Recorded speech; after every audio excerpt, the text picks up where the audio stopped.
Welcome to Daddies, the podcast, and our first episode in the new studio.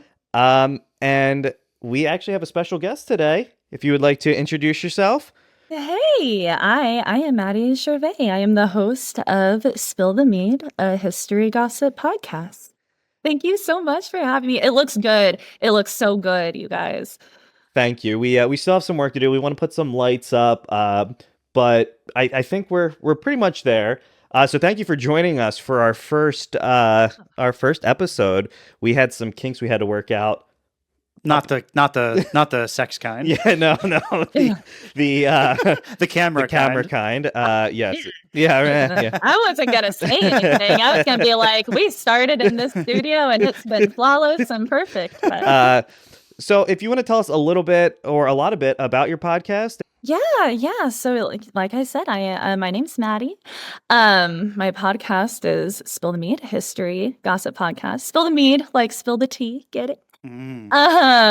So the reason it's called history gossip is the research is there.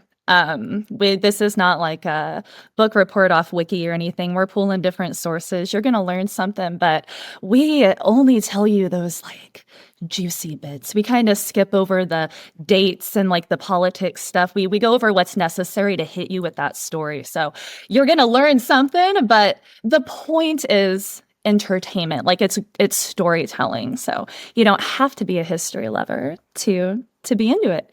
I'm sure it helps. You know what? What comes to mind is another entertaining history piece is drunk history?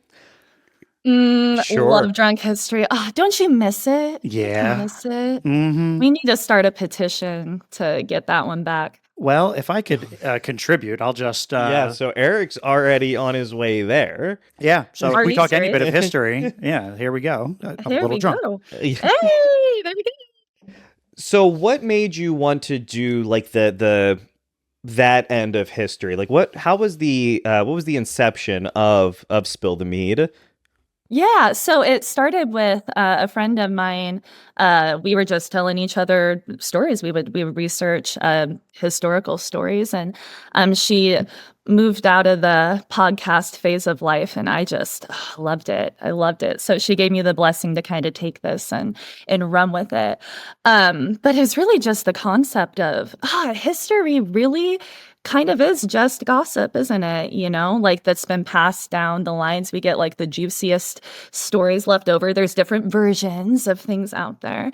And so again, it's just I loved history forever, and just wanting to just tell people. It's so exciting, and that fun storytelling aspect of it. And I love research, so getting to cipher through all of this stuff just to find like things that stood out to me and kind of make a story out of it is just everything. So how do you pick like what you're going to talk about in an episode? Yeah, so we have people, listeners will write in a lot of the time and give us suggestions like, hey, I heard this thing, or they'll send us memes and stuff. I recently did a episode on the battle asterisks of Den Helder, and it literally someone sent us a meme on Instagram. They're like, don't know if this is true or not, but and I'm like, well, let me click find out, and bam, here's an hour episode about it. Or if I come across something, again, I'm a history person, so I'm always watching and listening and following those pages and stuff. And so if we come across something, or I have 5 rotating co-hosts, and so they all are from different backgrounds, different places, and we all have different interests. And so if there's something you've loved your whole life that you want to talk about and give us that good story behind it. There's certainly no limit. There's so much, right? Like so much. You've never hit a dry spell and said, well, I guess we did everything. We're all out of history. Never. And it's so nice too, because even within some of these stories, you know, then it starts branching off. You don't have to just tell the entire story about Marie Laveau, you can focus on how, like, she was a devout Catholic and Voodoo and Catholicism actually cross over quite a bit. Like, you can do a whole episode spiked off of that and then tell her life story in a whole other episode. Yeah, no, we're never stopping, never running dry. So having five, you said five rotating co-hosts. So Yeah. how does that, like, I feel like sometimes difficult just to get us I to, know. like, how does that work? It sounds chaotic, doesn't it? It sounds It chaotic. does. When I say it, it works. Oh, it works so well. Again, it kind of all fell into place. The universe, I really believe in that. Here I go on my woo-woo stuff. But it really all fell into place. I have a couple lifelong friends on it. I have listeners. A couple listeners jumped on. I have a professional contact in England jump on. It works so well. I do all the recording and editing, and we haven't had any scheduling issues or anything with that many people weaving in and out. Wow. Yeah, no, and again, it's something for everybody too, because we have an English historian, so he's going to sit there and give his take on things. He also sounds like Will Turner from Pirates of the Caribbean. Hey, ladies. But then I have one of my high school friends. We read each other folk tales every 3 episodes. We bust out folk tales from around the world, and we read each other those. I have on Patreon, we have a whole Greek mythology segment, and the co-host on there is the reigning armored MMA champion.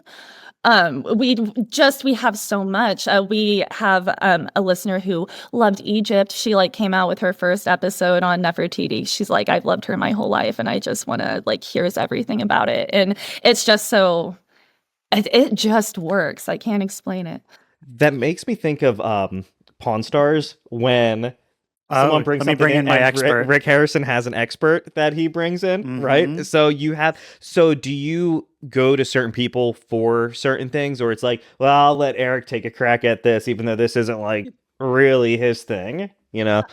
Absolutely. So yeah, the formula, it goes, I research, I listen, folk tales.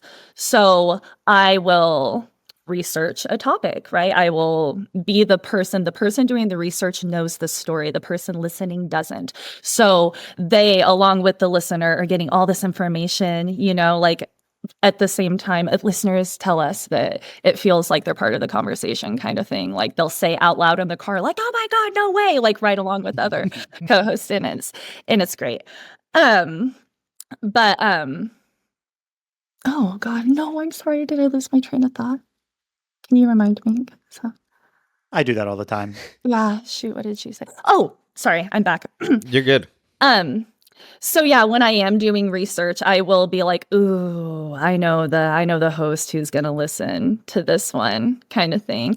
And then when I'm doing the listening, it is up to them. They kind of do the same thing. They know me. They're all like, ooh, this part's gonna blow Maddie's mind. And like we'll sit down and before we click record, they're like, I'm so excited to tell you this kind of thing. So yeah, no, it is. Again, everyone kind of has those niches too, which works. And so again, it's something for everyone. It gives you that vibe of being part of a friend group, you know? You know what? You said Greek mythology. Mhm. That's my jam. When I was little, it was Hercules. Mhm. I had like a Hercules game on the PC. It was like a point and click, kind of like learn about things, do trivia questions, get killed by the what were the wait the Wait, the like the Disney Hercules? Disney. Oh, I'm sorry. Yes. No, I'm not saying that there's anything wrong with that, but I just wanted Yes. I loved that movie. I watched that movie. That was like the one that when kids watch a movie 100 times. Mhm. My That was kids, your movie. my kids, it was like Boss Baby. Oh yeah. For me, it was Hercules, Yeah. and so I played that game so much. And then even more recently, it was the game Hades, Oh yeah. which is I don't know if you play any games, Maddie, I but don't, it's Hades is a like dasher slasher type game. You have that isometric view from like, Yeah. up here, and you look down at it, but it goes through all the Greek gods, and You're Zeus's. you're Zeus's. No, you're hate, aren't you? Well, no spoilers, so I think you're You're you're someone's there. son. Yeah. Oh, and you go and you fight. And and you're You- killing your way through the all the Greek gods. and goddesses. Ooh. It's great. It's a really good game. Not sponsored, but Not sponsored. we played that game so much. I, I would like to say you were talking about Hercules being the movie that you watched. You know what mine was? The Little Rascals. The Rock. Wait, well, when you were a kid. Hurrah. 1996, baby. I was 5 years old. What? That was my You movie. didn't watch The Rock when The- you were... Yes, I did. Sean Connery, Nick Cage. That was my movie. I still don't think that I've ever seen it. It's so I don't good. know that one. I It's don't know that one. so Ed Harris takes over Alcatraz with a bunch of mercenaries armed with poison gas aimed at San Francisco, and who It's your movie. This was your childhood movie. You said you were 5? I love my life. 1996. Yep. And so Sean Connery is a prisoner and the only person to ever escape Alcatraz. So Nick Cage brings him in, and they go and they take back the island. So he breaks in. Hashtag Michael Bay. So he breaks into Alcatraz. He breaks in. Yeah, because the whole time they're like, "Where are the blueprints?" He's like, "They're in my head." And so that was my movie. Sorry, I just wanted to. It's such an interesting movie for a 5-year-old to Well, be. Maddie, now we have to do Fun yours. fact. That was a fun fact. God, it depends. I kind of got hyper fixated in a lot of movies. And my mom would have to take them away because it'd be too much. I'll go with the first. The OG was Disney again. Because of the child of it all. Alice in Wonderland. Okay. Was it? And I would not talk to anyone unless they called me Alice. You had to tell me how you got down the hole. Where you going? Where'd the rabbit go? My mom's like, I can't do it anymore. Funny. Now, do you like the newer Johnny Depp? Were they Tim Burton? They were, yeah. Yeah. How do those? Are those solid or no? I haven't seen any of the newer ones. Listen, people have a lot of opinions on live action remakes. I love them. Okay. So I thought they were great. They were different, yes, but I loved them. I love Helena so much. I loved Johnny Depp's rendition of it. Loved it, loved it, loved it. I loved Mia. Well, I don't know her last name. I can't think of her last name, but the actress for Alice too. Oh, yeah. Yep. Is that thought they were great. Helena Bonham? Bonham? Yeah. Yeah, because William Carter. Yeah. When I think so, she was with Tim Burton forever, and they were together in every movie. Like if there was a Okay. Tim Burton movie, she was probably in it. Are they not together? They are not together. They Did I just find that out on Daddies the Woof. podcast? you did you heard it here first. First, how much later? How many years later? Spoiler alert: they're not together anymore. Oh my god! Oh no! Okay. But I don't think they were ever actually married. They were like, we were just together for so long. They're just an that item. What is that called? Common law marriage. Yes, right. Yeah, so they're not together. My mom loves Alice in Wonderland so much. She had at one point, she lives in I don't know, so many years have passed. It's 100-plus-year-old home, so it's so old. So they've been having to do renovations always and forever. So and one of those things was, we're going to kind of redo the kitchen, and the outside the kitchen is the basement door, and they had somebody come in and paint the door Alice in Wonderland. And down at the bottom of the door, they have cats, and they have a little cat door, and then down in the basement they put the cat boxes, like the cat litter boxes. So through the rabbit hole, or the cat hole, I guess they would call it, would open up for the cats. You know what? I didn't know. I was over there last night. Seeing my mom, right? Yes. And then she had a big, you know what? Our boss actually made the same joke. Wait a minute. The way you guys talk to your boss, I got a taste of that earlier. He's like, hey, just a sec. I got to take this call for my boss. What'd you say? Jesus Christ. It walks out and I'm like, is that your guys' boss? Like, So we are very fortunate with, we don't like talk about where we work, but we're very fortunate with who we work for and with. Yeah. yeah, he seemed chill as hell. Especially For because like some of the shit that we talk about. They love it. Yeah. But they shouldn't love it. I'm pretty sure I posted a Ookie Cookie clip like Yes, you 5 did. minutes ago. Yes, you did. But anyway, so my mom then, she said, I want to die in this house. We get a little morbid. So she needed to get a way to get her butt upstairs, like for when she gets old and she can't climb the steps anymore. So they had a whole addition put in and an elevator put in. Yeah. And like it's one of those elevators with the what are those, like the scissor doors, Like the old school. or they'll like Ooh. collapsible. Mhm. So you can see through the other side, like so the back end and the front end are both see through. And what there is so you're if you're upstairs and you're going down, it's like another Alice in Wonderland portrait. So as you go down, you descend into like the depths of the Alice in Wonderland world.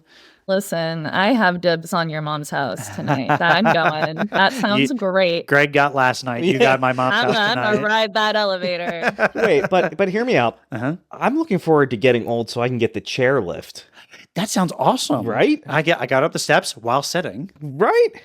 Have you guys sorry I feel like I've talked about memes too much, but do you you know that meme that just kills you every time and it shouldn't? It's so simple. Mm-hmm. The one of the person sitting on one of those chairs and it says this shit drives me up the fucking wall. I lose it every time and I'm just like share. Like just every time. That's my meme. You're speaking my language. I'm dad joke central. It's so It's so good. good. And, It's and so I- good. whenever I see someone getting one installed, like you'll see like the Stairmaster, I shouldn't be envious because like that's normally not a good look, but Hey, if you live in an aging neighborhood, it's probably a good investment. If you're ever looking to sell your home. oh, for sure. Right? But they're ugly as Yeah, fuck because the track goes all the way up.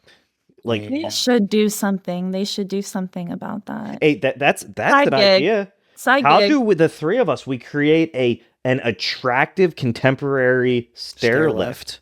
Oh my gosh, you could put like pretty little fringes on it, like old timey billiards tables. You know what I'm talking about? This shit drives me up the fucking wall, but it looks pretty, like a nice mahogany, like Yeah. throne style. Because thing. they're always just white and it folds up or sits down. What if you could adjust the speeds on them? Oh, make it like a ride. Hey. Hey, bring the grandchildren over. Throws you off when you get to the top. Whee, pshoo. Hey, look, I got this far, and they it's like sand up there, like the long jump. And you Look how far mark. I got. So off of not related to chair lifts. Yeah. Do you ever record or you do a whole bunch of research and then you record an episode and you realize like, shit, that didn't go, or I didn't like the final product that came from that? Or are you always like super satisfied with the end result?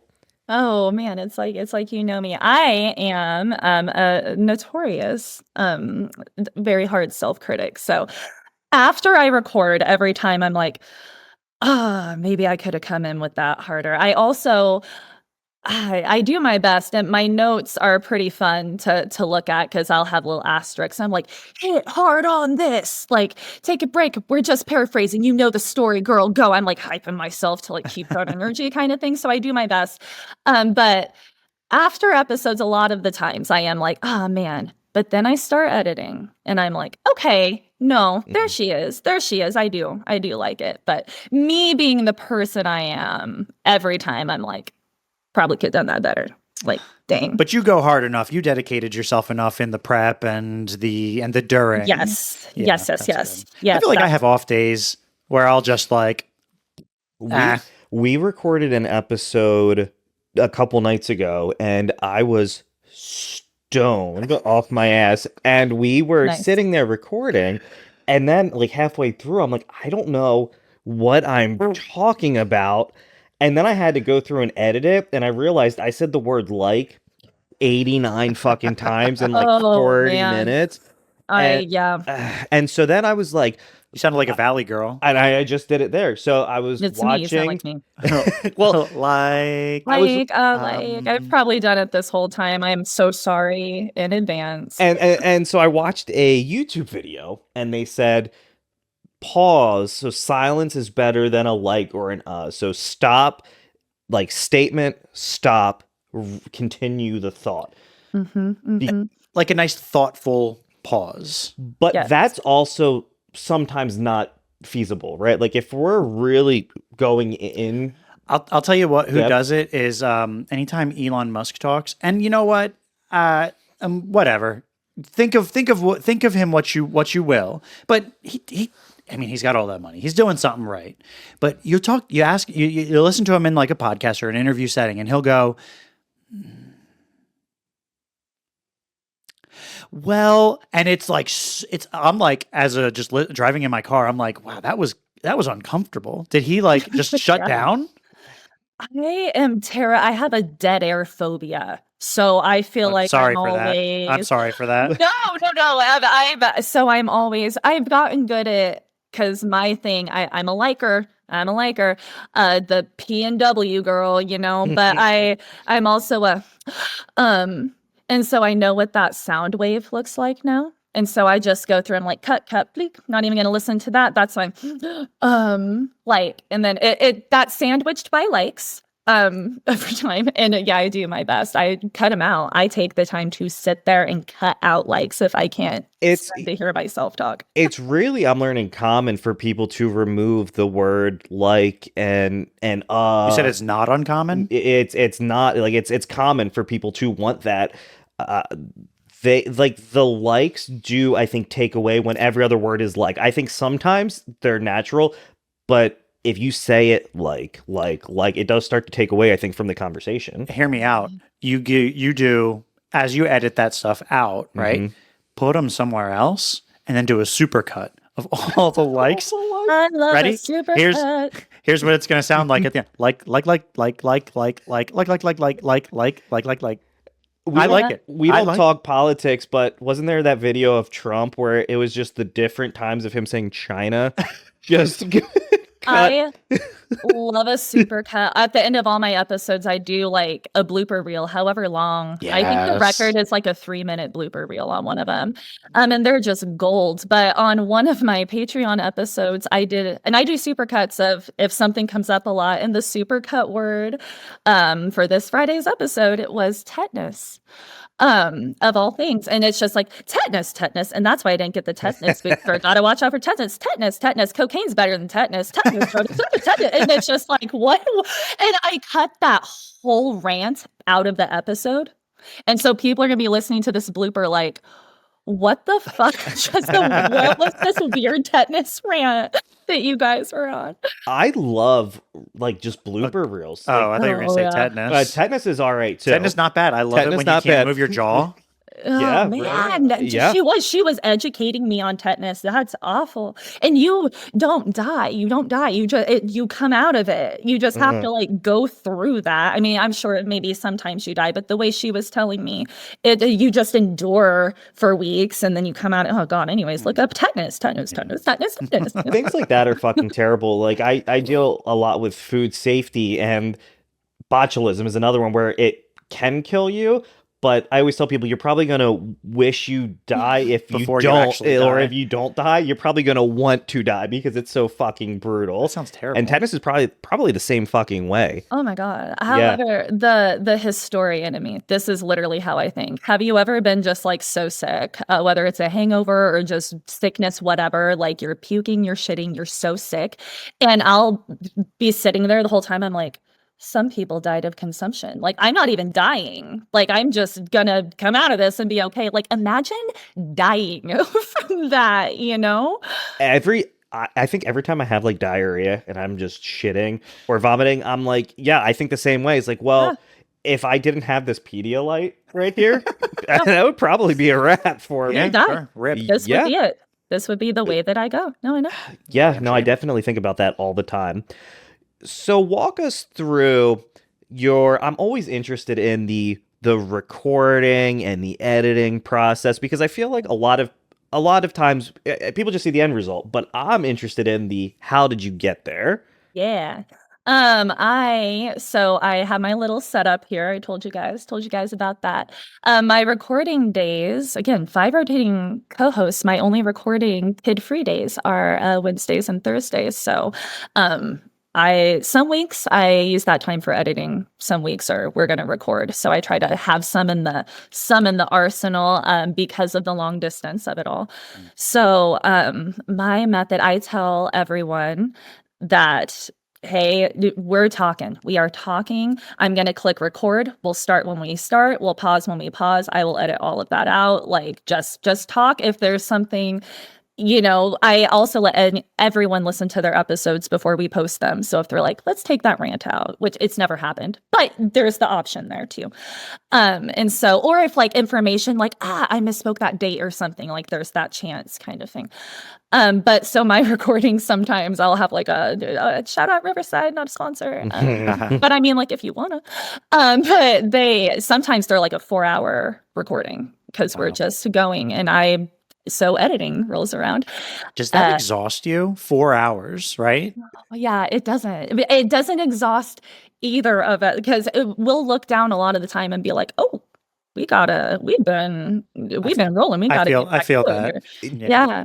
Do you so are there breaks sprinkled in when you're doing like a long, like multiple hour session? Are you like at some point you got to piss and probably eat something? Yeah, gosh. Most of the time we don't go into it expecting a huge rally. So breaks again just like come up like, can we pause and you to get another drink? Can we pause, got pee? And like again, it's just coming. It's like, okay, yeah, I'll go too, kind of thing. Girls long distance still like, oh my God, are we going to the bathroom? Cool, I'll go too. So but like and so we take breaks as needed. Sometimes though, I love research, and I do occasionally love a deep dive. I have a 5-part series, 13 hours and 7 minutes on Catherine of Aragon, Henry VIII's first wife. I read so many books. It's the most detail. Got really good feedback on it too, which always feels good. 'Cause the detail, I poured my heart and soul, months of research. Those episodes were long. Going into those ones, I'm like talking, I'm like, okay, Coco girl, give me your eyes. I'm so sorry. Hydrate, like have snacks on hand, and because in that one was a little more, I wanted that one to hit well with like the Tudor history crowd too, and so I put a lot of pressure on myself. So sometimes very few and far between they're intense like that. Usually we're chit chatting, let's go, kind of thing.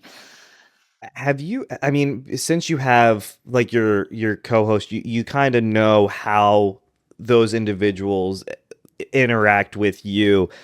Do you ever like bring other guests on that you have never talked with before? Like sometimes we'll have interviews. Not saying you, but like it'll just be like all right, well that's a wrap. Yeah, I think we better wrap this one up early. I'm over here like I'm just like really hard on myself, Well, so we would type out really detailed questions. So for anyone listening now, we are completely unscripted. We don't really have any questions. We just kind of know where we want the conversation to go.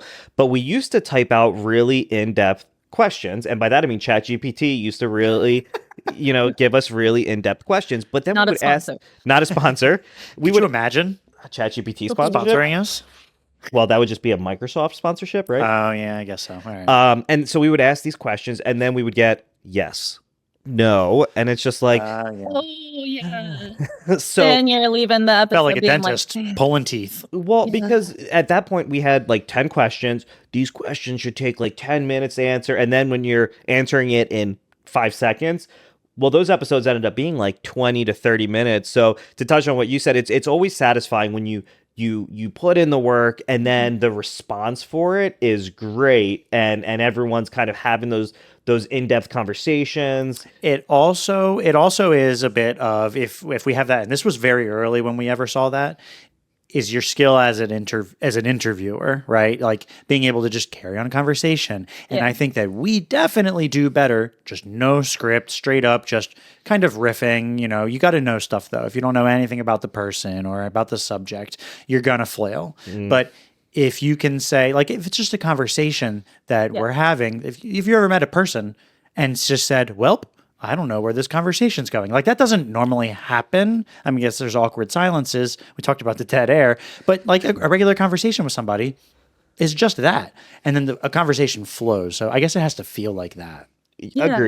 Agreed. And very early on how that conversation is going to go. Like we've done interviews before where we knew that we had to implement like a pre-screening kind of thing when people asked to come on, because we were going through this period when we first started, and I don't know if this ever happened to you, but anyone who would ask to come on, we would say, "Yup, hell yeah."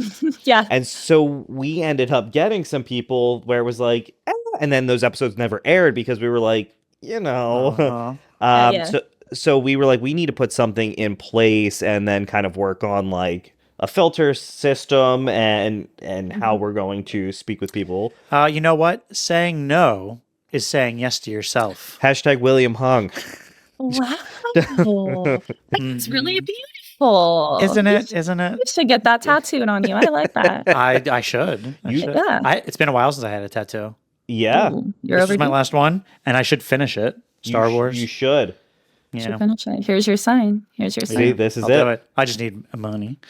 Yeah. I feel like tattoos are so damn expensive, Yeah. right, Maddie? You have tattoos, we have Yeah. and once you have kids, Yeah. It's hard. It's hard. very hard. Where money? Yeah. What I- money? I do Yeah. have to say, so I saw, Maddie, that you posted you're going on a trip. Yes. Our little Spill the Mead field trips we do. That's something we're really coming into as well. So we're gonna try to do them twice a year. We have 2 cooked up this year. But yeah, we last year we went to the Parthenon in Nashville, and we have our Nashville listeners. We kind of look at where we have good volume. And so Nashville happened to be one of them. And like I mentioned, my co-host earlier is a armored MMA fighter. They have armored cage fights in Nashville. So that's where the championship happened to be. And we're like, well, I might as well hop on that opportunity. So we took a guided tour with our listeners, like through the Parthenon, full scale, only 1-to-1 scale Parthenon replica in the whole world, Nashville, Tennessee. And so we did a whole little, tour through that. And we're like, we should do this. We should do this all over. All of us, an overlapping interest. All of us love traveling, love tours, love history. So in April, our next one is going to be in Seattle. Oh, And we're going to do the underground tour because the city of Seattle burned to the ground. Was it? I'm not sure. We haven't done the tour yet. But there was a disaster there of some kind, and they literally built Seattle on top of a city. So there's an entire city just underground, and they do tours of it. So we are going to have a private group, get our listeners together, and yeah, go on this tour. We all hang out together and chit chat. And tour guides are great because they tell you all the stuff. They tell you all the side stories. Is it in like Rome, where as above, so below, where they go into the catacombs underneath Rome? Yeah. Is it kind of like that, where there was like, I guess those are just catacombs. I guess that's not a whole city built underneath. But that sounds crazy to think about. Hey, there's all this stuff under here.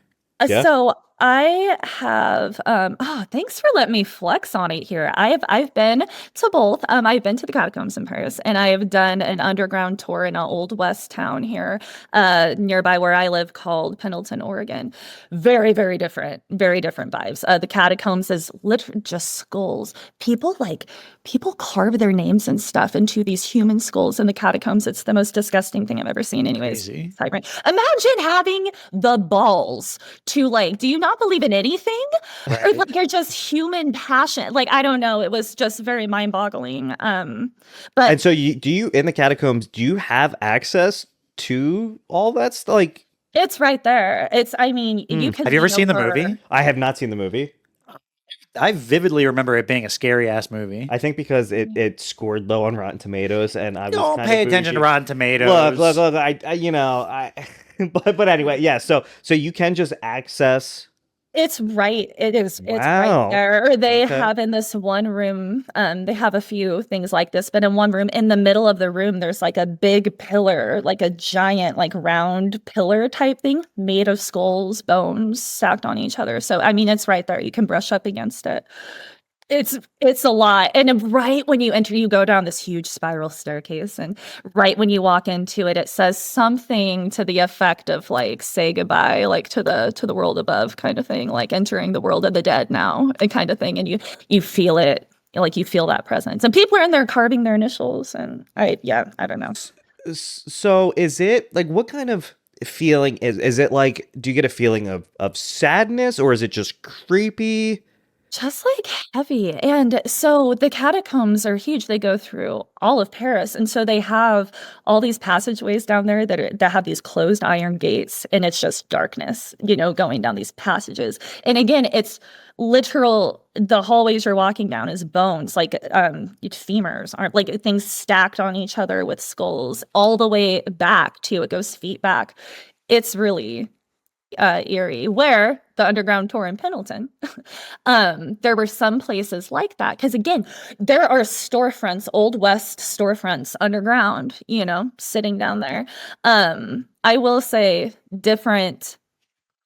The catacombs, I guess you knew, like what that was going to be when you went down into it. You knew that you kind of expected that heaviness there, but there was this one room in the underground tour in Pendleton, because in the Old West there is a big Chinese immigration population, and they would make them stay underground during daylight hours, and so they would live down there. They had all these bunkers and stuff, and there was one room where they would use it as their prison because the law did not help you up at all, so they would govern themselves. And there was this room, and in the back of it, my co-host with me, we walked back there, and I was like, I have to get out of here, I can't be in here. And we heard the tour guide say later, she's like, yep, you guys are welcome to go down there, I don't go down there.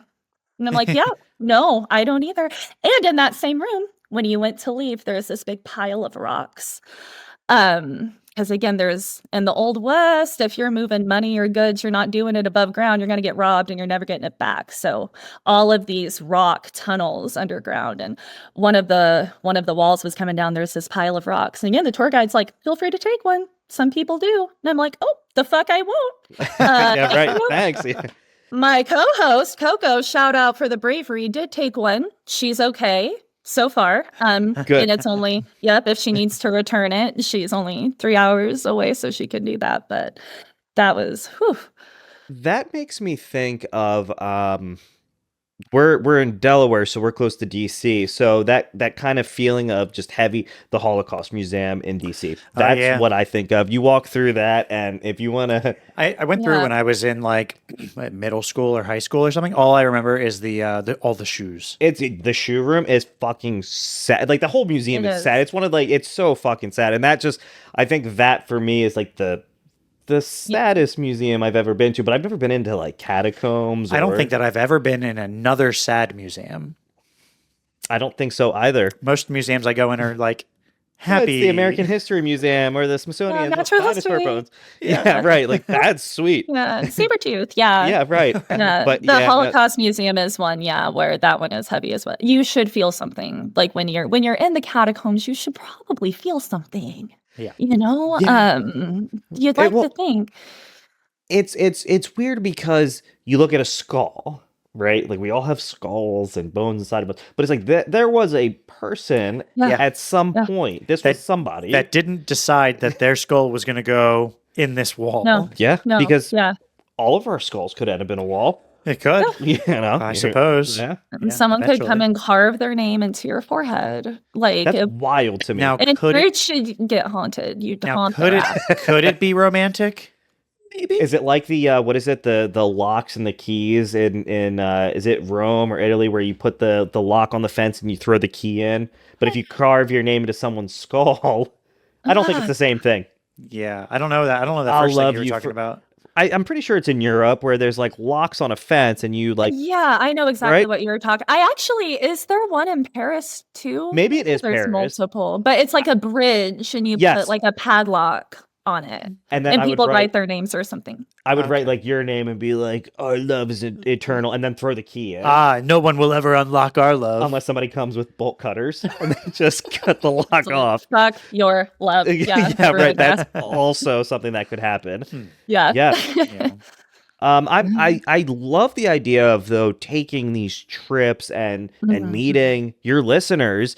Do you like? It's like you're going on tour. Yeah, I mean, Exactly what it you is. are. Do you have do you have certain areas that have more listeners, or is it pretty spread? Like, is it equally spread? It's pretty spread, across countries too, which is like so cool to see. But yeah, no, it is pretty spread out. RSS is what I use to upload everything, and it spits out a really nice population density map weekly. And so I can kind of Seattle is always one of the top 3 places, on there. So that's a good way to gauge. Again, though, listeners have already started writing in and been like, can you come to my area? I know that it's here, but we have this really cool kind of thing. And so again, we'll listen to that. Like we will absolutely like take that into consideration if it's cool enough. But there are some places where we do have a plan because they're too cool. Savannah, Georgia, most haunted place in America other than Gettysburg. Oh yeah. Oh yeah. Yeah. And so that's one, like where you got to do that one day kind of thing, so there's some where we're just going to do it, but we're so open again, like the listeners, the way we interact with them and everything, again, it feels like a friend group meeting people in Tennessee, and just we like one listener couldn't make the tour and was like, can we just like go to lunch or something? We like went to lunch with her, sat down, like we had known each other our whole lives. Like that's awesome. That's Love the vibe. It. Yeah. And we just talk about history, talk about like our favorite episodes. It's great. Have you done a trip to Gettysburg? Is that one that you? That's what I was thinking. Yeah, too. Gettysburg is so good. Oh, I when I was in high school, my senior year, we did like the DC trip thing. So I did go there. I don't know, like it's nothing like crazy happened. It must have just been the years of just partying and alcohol abuse where I don't like retain that trip that well. Like I don't remember Gettysburg. You could plot me there right now and I would be astonished to see it. So I would like to go back there. My for memory, the first time again. Right? Yeah. Yes, exactly. It would be like I never saw it. You know what? Oh my God, we're gonna unpack it right here on Daddies the podcast. You broke my heart with Tim Burton and Helena Bonham Carter, and now I'm gonna work through some childhood trauma right here. The only real takeaway I remember from that trip is because again, Pacific Northwest over here, we're real friendly. We're friendly people. Like we're smiling. We got a lot of guns. Like it's be friendly or we'll shoot you, I guess. But we're friendly people. And like the East Coast is hard, man. Like again, you're on the phone with your boss, like Jesus Christ, right? And like having a good conversation. And so I was in Boston and I love hockey and the Bruins won. And like I'm in Boston and the Bruins won. I'm jazzed for them, And this guy, I'm 18 and I'm soft. I'm a soft person. I was even softer at 18. And this guy came up to me, Bruins friend, and like agreed with me so hard on like go Bruins that I cried. Like he was just so like, bro, like no fucking go Bruins. I'm like, no, I know, I love it, like, and like.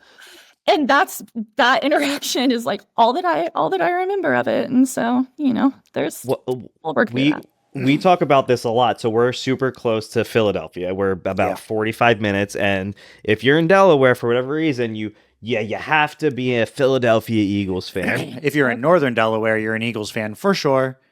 But the more south you go, the more likely it is that you're a Ravens fan. A Baltimore Ravens fan. However, if you go to Philadelphia and you go and you watch the Eagles play and you root for the other team, good luck. Get ready to get your fucking teeth bashed in. Yeah, I saw a fucking broadcast from 1980 or 1990, whatever. Honestly, any footage over like 15 years old just looks ancient. Old as shit, yeah. And it was this guy wearing some other team's like outfit, Commanders or something maybe. And no, you know what? It was Packers because it was the Packers game last weekend. And the guy, like they like yoinked his cheese head and they threw it and they were like about to fight. And this was on TV like 30 years ago. And it hasn't changed. That's why I refuse to go. So I'm a Jacksonville Jaguars fan and they just nobody's gonna fight you because the Jacksonville Jaguars aren't good. They're gonna be like, oh, sweetheart. Nope. Fuck. Fuck. They almost like, oh, it's all right, big guy. If you well, we almost beat the Eagles, and fair. but That's walking in there with any other team, fuck no. And if they had beat the Eagles, then you should be worried. Or well, because they all you watch any video after the Eagles play. And everyone's just, we bleed green, get fucked. And it's like, dude, who the fuck? We had this conversation also, right? Yeah. If a team loses or wins, it should not dictate your fucking life because it means nothing to you. But for whatever reason, Philadelphia, and I think they're typically voted like the most asshole fans. Yeah. Just the most aggressive people. And also, I won't go there. I'm out. Yeah, you know what? Yeah. And I'm saying this on Daddies the podcast. Yeah. And we're probably I'm gonna get shit for this. Philadelphia cheesesteaks aren't shit. They're not the best cheesesteaks in the world. Hold on. I won't disagree with you right now, but I think if we're talking 20 years ago, 30 years ago, if you ordered a cheesesteak, they would straight up give you like a piece of steak on a roll with cheese, like cheddar cheese or something. Well, they use so Cheese Whiz. Well, that's what we use. Is what we use. So it caught on. It caught on with the rest of the world. So you can go and get a decent cheesesteak, a good cheesesteak even, in most places in America now. But I mean, in Philly, you have Pat's and Geno's. Like when you think of Philly, like that's what people talk about. Like these are the best cheesesteaks. You can go to Jersey and get a cheesesteak that's just as fucking good, if not better. I don't really like Pat's or Geno's. No, it's overrated. So if you ever go to Philly, avoid these. Philly is cool. I mean, you have the Liberty Bell, so there's some history there. I just went there the other day. Yeah, I went to the Museum of the Illusions Museum or something. That's a happy one. That's a happy one. That was I told you I only go to happy museums. Happy museum. And it was raining, and they like fucked up my booking, so I had to go like 4 hours later. So I walked over to the Liberty Bell. It's that close, and like you can see it from outside. And the line to get in was like also an hour long, and I didn't want to stand an hour in the rain.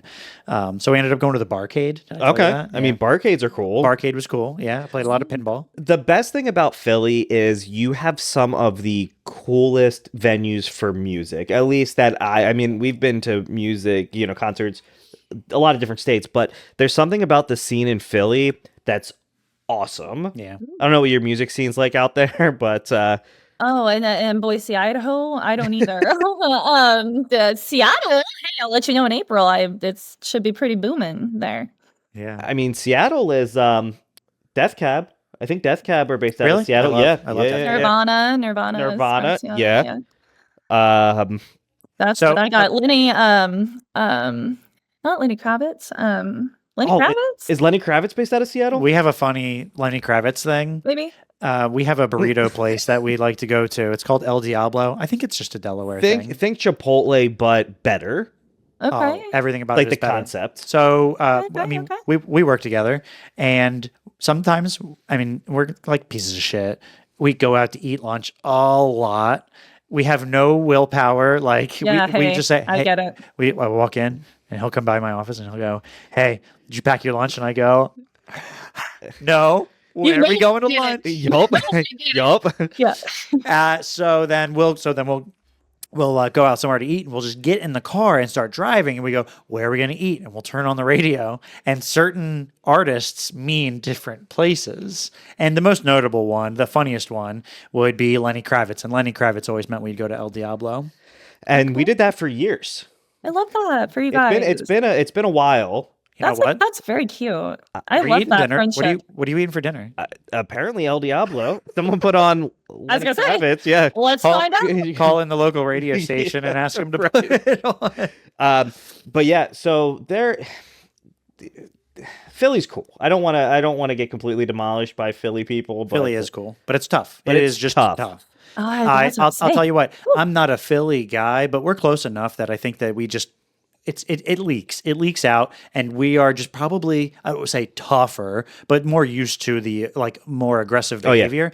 I went down south for I used to be in like youth group for a church, and we would go down and do a mission trip in Wingate, North Carolina. I don't know. I couldn't point Wingate out on a map of North Carolina if you asked me to. It was that long ago. Yeah. But I like some person like I bumped into a person. I was just walking and I didn't see him.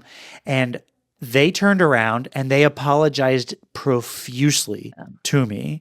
And I was like, because I was ready to be like, yo, what's your, and they apologized. And it was just like, I didn't know there was another way to live except just like angry. That's all we know. Yeah. We're East Coasters, you know? Yeah, That's what we...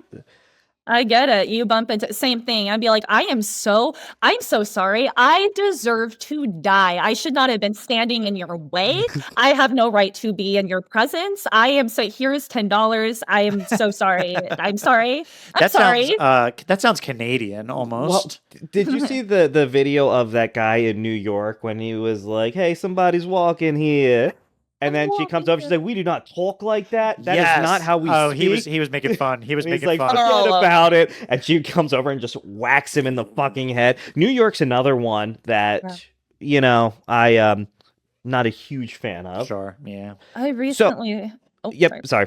No, it's not. It's not friend. I recently saw a reel. God, just memes. Hi, that's the message today. Yep. I saw like a whole compilation though of this clip of Coney Island and just like different people of it. I'm like, nope.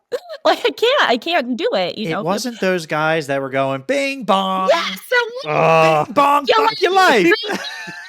Like, what is it? Joe Byron. Joe Byron. Take me out to dinner, baby. I love those guys. They're fantastic. That's one of those where every time it comes along, I'm like, and it's a share. It's a share. I love that one so much, but I can't be right there. You can't block me right there, but I can sit right here and watch it and love it. But yeah, if someone came up to me and started hitting me with the bing bong, fuck your life, I would be one of these. No, I'm gone. I'm out. I don't know what you want from me. Nothing. I have nothing here for you. You got served. Yeah, there's nothing you can say to that. Like I'm like, fuck. Okay, fuck my life. Like, I'm sorry. So sorry. Bing bong. I'm sorry. Fuck my life. Or else, Maddie, so for the people listening, for our listeners, how can they? So you mentioned you have a Patreon. Mm-hmm. So how can Patreon is obviously there's different content that you release there versus everywhere else. So how can people listen to Spill the Mead? So every Wednesday we put out an episode on Apple, Spotify, just out. And that is that formula I told you earlier. I research, I listen folktales every Wednesday. Every Friday on Patreon, we have different content. We have 2 different tiers there so far. Working on a 3rd tier that's going to be a lot of, I love a blooper reel, so it's going to be a lot of behind the scenes from these field trips that we're taking and that kind of thing. But yeah, no, please do listen every Wednesday, wherever you stream, wherever you're listening to this right now, please give it a shot. There's so many different episode topics. Again, something for everyone. You don't have to love history. You just have to want to be entertained. You have to like the F word. You have to be okay with that. All of our listeners. If you're listening to us, I hope that at this point they've discovered that. And if you don't, fuck you. Yeah, right. Fuck you. Bing bong. Bing bong. That's great. TM. And we'll also link everything that you just talked about in the description as well. But thank you for taking the time to sit down and talk with us, especially since this is a special episode for us because once again we're changing up how things Greg, are. Can I ask you before we get done? Yeah. How often were you thinking about what to do with your hands? I keep like rubbing my fingers. I don't know what to do with them. I was thinking about it a little bit and I would look down and I would go, why am I would look at the camera, the screen right here, and I would go, why are my fingers like spaced like that? I know. And I was like, I can't move it because I'm looking at my fingers right now. Yeah, I know. You guys have been awkward as fuck this whole time. No, no, you damn it. No, thank you. No. Actually thinking I'm no dead ass. I would not say anything. I wouldn't say anything. I, honest to God, have thought it's like, God, they look like really natural sitting there. Like I've been over here shifting all over the place, but I have not noticed. I think actually this feels great. So this is the first time. So we used to record together, but for the last almost year, we've been recording at our fucking computers. You know, like sitting in a chair. Yeah. So it's a lot easier. I feel like when like you can only see like this part. Yeah, you know, it is. But then you got like it took us a while to figure this out. Yeah, So, no, it looks great. I'm It really glad does. that it's translating. Yes. But It thank really- you, Maddie of Spill the Mead podcast. Yes, Dude, thank thank you. you so much. Seriously, what an honor. The first one in the new studio. The first one. We are Yes. super thrilled that you joined us. I'm Greg, And I'm Eric. and we are the Daddies. Thank you for listening.